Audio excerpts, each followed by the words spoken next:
le système de Fongil informe que le tonnerre céleste a trempé sa technique d'épée, repoussant ses limites et la faisant évoluer en un attribut de feu foudroyant fusionné.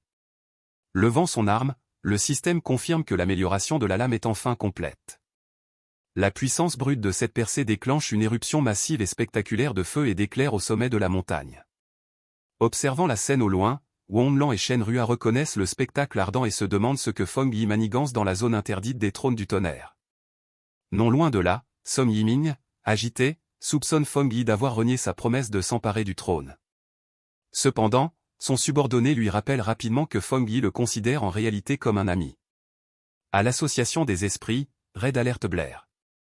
Les membres du personnel signalent que la concentration d'énergie dans la zone interdite a dépassé les limites observables, les obligeant à faire replier leur drone de surveillance.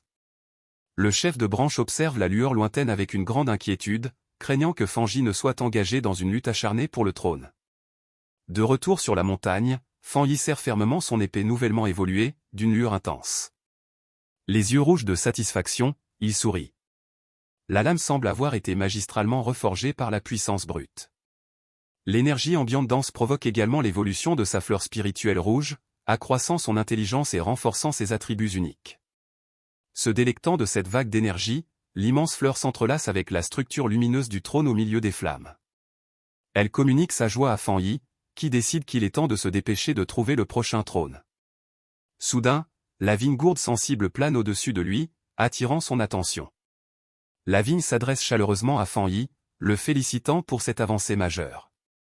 Elle lui fait ensuite part d'une prémonition reçue durant sa cultivation, un nouveau trône descendra, et son aura est profondément liée à celle de sa fleur spirituelle, à la fois opposée et complémentaire. Entendant cette opposition et ce compliment singulier, Feng Yi en déduit que l'entité qui arrive doit être un trône d'attribut bois. La vigne de gourde lumineuse confirme que le nouveau trône descend déjà au loin, envoyant une vague d'énergie spirituelle verte vers Feng Yi. La vigne propose de partager la position générale qu'elle a perçue grâce à leur connexion psychique. Feng Yi ferme les yeux, concentrant son esprit pour recevoir silencieusement la transmission sensorielle de la vigne. Un sourire confiant apparaît sur son visage lorsqu'il ouvre les yeux, confirmant qu'il a perçu avec succès les coordonnées exactes. La scène se déplace vers une métropole tentaculaire illuminée au néon, que Feng Yi identifie comme la cité Yuan. Il remarque que la cité Yuan est une municipalité autonome largement connue pour son luxe et son extravagance extrême. Cependant, sous cette surface glamour se cache un côté sombre, chaotique et brutal. Et la ville est réputée pour ses habitants impitoyables et affiche historiquement le taux de criminalité le plus élevé du pays. Arrivé en centre-ville, Feng Yi arpente calmement les rues animées et faiblement éclairées. Il se souvient des informations de l'association spirituelle. Leurs efforts pour établir une antenne locale ont été fortement entravés, la ville étant contrôlée par des gangs locaux bien implantés. Observant les pionniers à l'allure rude qui traînent sous les enseignes lumineuses, Feng Yi constate qu'aucun des habitants éveillés n'est disposé à se rallier aux autorités. Par conséquent, la cité de Yuan demeure une zone de non-droit, sans antenne officielle de l'association spirituelle ni capitaine désigné pour maintenir l'ordre. Soudain, l'attention de Feng Yi est attirée par un changement d'atmosphère. Sa fleur spirituelle rouge, sensible, émerge de son manteau et tire avec insistance sur sa manche.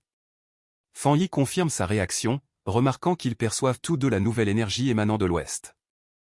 À l'ouest, au pied d'une montagne sombre et imposante, se dresse une immense demeure privée, somptueusement illuminée. À l'intérieur des murs de la propriété, une somptueuse fête au bord de la piscine bat son plein, organisée par l'élite locale. Un garde du corps, lunettes de soleil sur le nez, s'approche de l'hôte et lui annonce discrètement une nouvelle. Intrigué par l'apparition d'autres pionniers dans les parages, l'hôte lève un sourcil. Il s'agit de Zhong Zhen, le redoutable caïd de Yuan City. Arrogant, il ouvre sa veste d'un rire sec et se vante que personne ne peut s'aventurer sur son territoire. Son rire est brutalement interrompu par une fulgurante éruption de lumière verte jaillissant de la montagne située juste derrière sa propriété. Une sphère colossale d'énergie verte pure, le trône de bois descendant, s'écrase contre le sommet, déclenchant une onde de choc dévastatrice. La violence de l'impact atteint le manoir, brisant les vitres et projetant des débris dans tous les sens.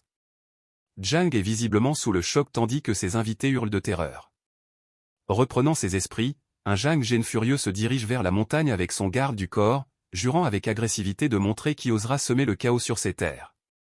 Zhang Zhenchong et son garde du corps gravissent la montagne boisée, désormais imprégnée d'une dense énergie spirituelle verte résiduelle. Ils sont interceptés par Fan Yi, qui, imperturbable dans cette lumière étrange, remarque que la source du trouble se trouve juste devant eux. Furieux de cette intrusion, le garde du corps se jette violemment sur Fan Yi, exigeant de savoir qui ose pénétrer sur la propriété privée du jeune maître Zhang. Alors qu'un puissant coup de poing fonce vers son visage, Fan Yi raille avec mépris cette revendication arrogante de territoire privé, sans même sortir sa main de sa poche. Fan Yi attrape sans effort le poing du garde du corps en plein vol. Il stoppe net l'élan de l'homme, le laissant complètement abasourdi. Le regard rougeoyant, Fan Yi leur explique froidement que la montagne est un territoire national appartenant à tous les habitants de la cité de Yuan. Elle déclare fermement que le territoire est sous la stricte juridiction de l'association spirituelle de la cité Yuan. Il libère alors une puissante décharge d'énergie ardente de sa paume, repoussant sans effort le garde du corps tout en raillant leur absurde prétention de propriété privée.